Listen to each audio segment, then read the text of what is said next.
अस्सलाम वालेकुम दोस्तों जो लोग ये मानते हैं कि अंडे नॉन वेज हैं उन लोगों के लिए एक बहुत बड़ी खबर मिली है। कहा जा रहा है कि अब बाजार में वेज अंडे भी आ गए हैं जो कि किसी पौधे पर उगेंगे और ये अंडा बिल्कुल मुर्गी के अंडे जैसा ही होगा और खाने में बेहद टेस्टी होगा। और इसको बनाने के लिए साइंटिस्ट को 18 महीने लग गए। दोस्तों आपको क्या लगता है कि मैंने जो भी आपको बताया है क्या ये सही है? क्योंकि वीडियो में भी इस अंडे को तोड़कर दिखाया जा रहा है और ये वीडियो बहुत तेजी से सोशल मीडिया में वायरल भी हो रही है, क्योंकि सभी लोगों को ये तो पता है कि अंडा कभी भी पेड़ पर नहीं उग सकता, लेकिन फिर भी लोग बहुत ही कंफ्यूज हैं। तो आज मैं आपको बताऊंगी कि ये कौन सा अंडा है, तो जल्दी से मेरे चैनल को सब्सक्राइब कर लें।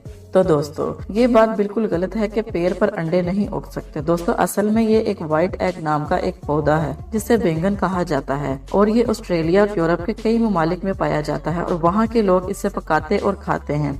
ये सफेद रंग का बैंगन होता है। इसका नाम व्हाइट एग है जिसको सफेद बैंगन कहा जाता है और ये अंडा बिल्कुल भी नहीं है। तो दोस्तों उम्मीद है आज की वीडियो में आप जान गए होंगे और जाने से पहले मेरी वीडियो को शेयर करना मत भूलें। तब तक के लिए मुझे इजाजत दें। अल्लाह हाफिज।